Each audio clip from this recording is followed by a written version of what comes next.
Oh, say, can you say by the dawn's early light? Oh, hi there. We got ourselves a little problem. Apparently, there's been some Democrats, I'm assuming that's who they are, accusing the President Trump, God bless his soul, of stealing money from cancer babies. Now, as if that's not bad enough, they're implicating his son, Eric, too. And you know what they say, you leave a man's children alone. Who's accusing the president of stealing cancer baby money? This fella right here. Can you say that? Dan Alexander. He's one of them journalists from Forbes. You know that rich magazine, the ones that rich people read and the rich people write about. Now, at the beginning of this article, you can kind of see where it's going because he gets off on the wrong foot and he's showing his bias. He says right here, he says like autumn leaves, sponsored Cadillacs, Ferraris, and Maseratis descend on the Trump National Golf Club in Westchester County, New York in September for the Eric Trump Foundation Golf Invitational. Now what's that sound like to you? I know what it sounds like to me. It sounds like somebody that's jealous of some people that done good in life and got themselves some pretty sweet cars. Think about it. Ferraris, Cadillacs, and Maseratis. There's nothing wrong with any of them. And he's writing already right out the gate like there's something wrong with you owning one of them. That you haven't done good in America. Done good for yourself and got yourself a nice car. A little further down the article we can see right here where he says a little bit more bias is showing. He says, the crowd leans towards real estate insiders, family friends, and C-list celebrities. That's a little bit of a dig right there. He didn't say B, he said C-list celebrities.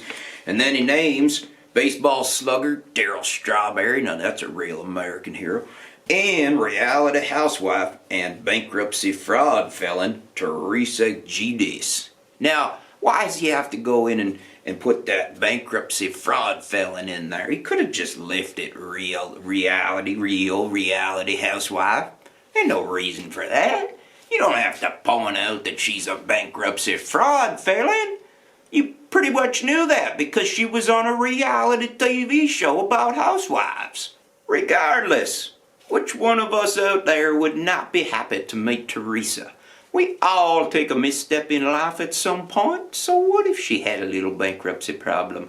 I would still like to meet her. She is famous. She is a reality housewife. If you're like me, you're thinking that's probably a lot more real than my wife. Now, getting down into the meat of this article, trying to figure out what he thinks, what this Mr. Alexander thinks is the problem with the Donald, why he says he's stealing cancer baby money, is because he says that he's basically diverting funds because they're using his golf course. Now again, this sounds like a little bit of jealousy, because if you got a golf course, you're going to want to book it up with things. And if you make a little money booking it up with things, and one of them happens to be a charity, and that charity makes some money, well, everybody's happy. Damn, that ain't something I think anybody should be upset about, pointing fingers at people about. Even more so, because this is a children's hospital. This is, let me get the name right for you, this is St. Jude Children's Research Hospital in Memphis, Tennessee. Article goes on to say he's directed more than $11 million to this hospital, cancer babies. That's a good thing. I'm not exactly sure what this fella's agenda is, but it sure seems he's got one. Now, when you dig in a little more, he's got a problem because apparently they used to donate a golf course, President Trump's golf course. And then, apparently right close to the election, President Trump found out that he was donating that and nobody was getting billed for it, and he didn't like that.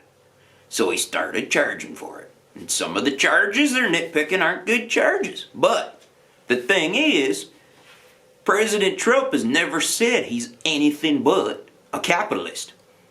He is an American patriot. He is making this country great again, one dime at a time.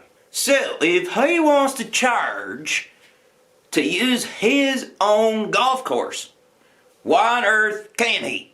And if he is taking some of the funds that come in for sick babies, for cancer babies, and he's diverting them to another charity, well, that's just sharing the wealth among charities, is it not?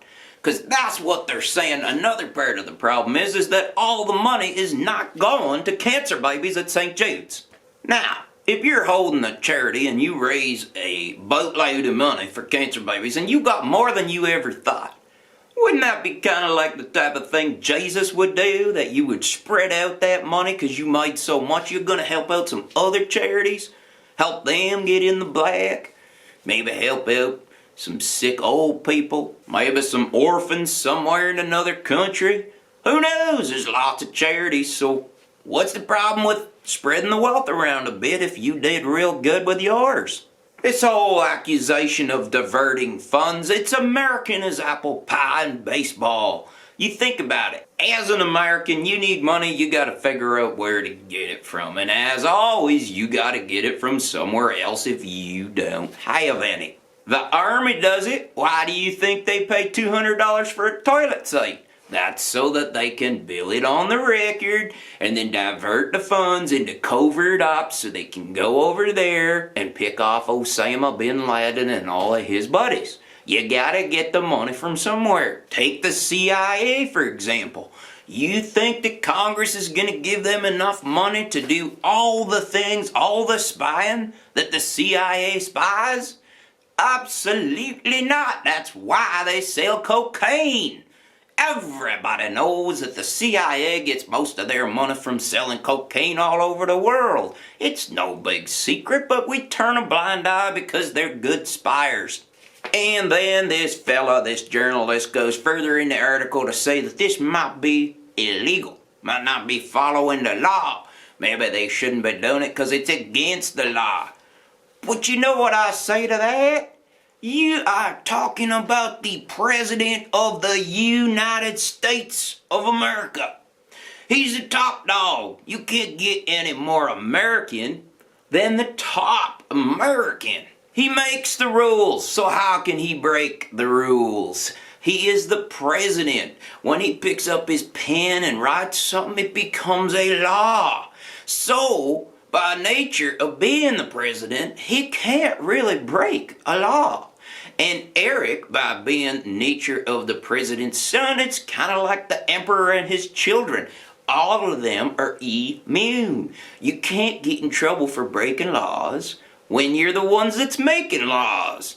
Even if you could prove that President Trump commanded they take that money from them cancer babies.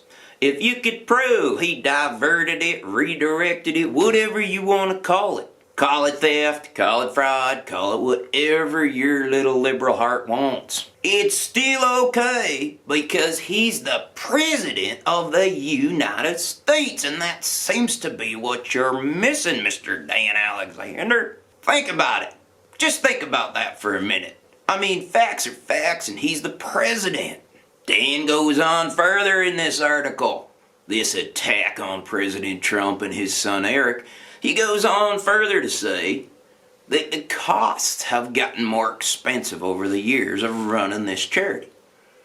What they've billed for using their golf course that raises the cancer babies all that money has gotten more and more expensive every year. Well, I don't know about you, but I've seen things get more and more expensive every year. It seems like every time I go to the grocery store, it costs me more money to fill up my shopping cart. So why would they think this would be any different? Just because it's President Trump's golf course. Of course it's going to get more expensive to golf, because everything else is more expensive. Why do you think President Trump's going to be any different? He's a businessman, his golf course is a business, and it's going to inflate like the rest of everything else. So then they go and ask Eric, this is his charity, he's the ones that's been raising all the money for cancer babies, and they went and asked Eric, they asked him some questions about this. Couple of them questions Eric declined to answer. He said he'd have to get back to you later on one of them. And now they're taking him to task for that. Well, who among us, when we don't have a good answer for something, doesn't say they don't know or they'd have to get back to you later or decline to comment? It's like pleading the fifth. It's American as apple pie. And they're calling them out on this. They're calling them out for not having a good answer and declining to comment. Well, I say leave the boy alone. It's a classic redirect. They probably taught that to him in business school. That is as American as it gets. Somebody asks you a question you don't want to answer because it might incriminate you or you don't know the answer. You shut the door. You run away and you hope they don't ask that question again. There is no need to lambaste him in your article about that. It is an excellent strategy. And if you look, if you've been following what's been happening, if you follow the election, if you follow what President Trump's doing, you can see that Eric is learning from his daddy. One of the most successful business people in history. I know they try to say that President Trump has bankrupted more businesses than any other billionaire. They say that if he had just taken that money he was born with, that silver spoon in his mouth, and invested it, he could have made a lot more money. But you know what? President Trump had the Comanches. He had the beans to go out there and make some business decisions and start some businesses. And look what his son is doing. So if he don't want to answer this question, that's a good strategy, and I applaud it. It's an excellent strategy. Because think about it. Think about it. If you don't answer a question, you ain't guilty. That's right.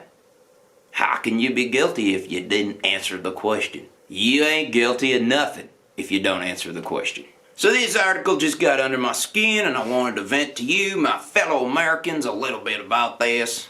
And I'd actually love to know what you think. What thoughts are running around in your head about this whole situation. Let me know in the comments below. Leave a comment. Let me know what you think of the cancer baby theft. Well, I guess it ain't theft of cancer babies. It's the cancer baby money theft. Let me know what you guys think of the cancer baby money theft, the accusations against President Trump. Are you as offended as I am that the most American man in the United States of America today has once again been insulted by a snowflake? Let me know in the comments below. If you disagree, I suppose you got the right to go and leave it down there too. Let me know. I got to go and see if the game is on. I will look at your comments later. The most American, over and out. Yankee Doodle went to town riding on a pony, stuck a feather in his hat and called it macaroni.